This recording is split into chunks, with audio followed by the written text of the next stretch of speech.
ஒரு செம்பு தண்ணி எடுத்துக்கங்க.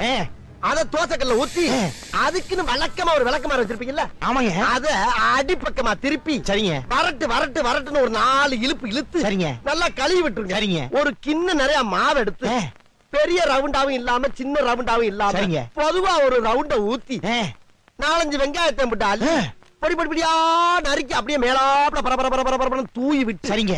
ஒரு நீளமான கேரட் எடுத்து அதையும் பொடி பொடியா நறுக்கி சரிங்க. அப்படியே மேலாப்ல பரபர தூவி விட்டு சரிங்க. ஒரு 16 கரண்டி நெய் எடுத்து சரிங்க. அதுல 6 கரண்டி நெய்ய உள் சைடு அப்படியே லேசா விளாவி விட்டு சரிங்க. 10 கரண்டி நெய்ய தோசைக்கு வெளி சைடு அப்படியே மேலாப்ல விளாவி விட்டு சரிங்க. இட்லி பொடி இருக்கு பாத்தீங்களா? அத அப்படியே அள்ளி மலை சாரல் மாதிரி அதை மேலாப்ல பரபர அப்படியே பேய விட்டு சரிங்க. பொத்துனாப்ல அப்படி ஒரு பரட்டு இப்படி ஒரு பரட்டு அப்படியே ரெட்டி கலர்ல முருக முருக முருக விட்டு கம கம கமன்னு ஒரு ஊத்த பத்த எடுத்து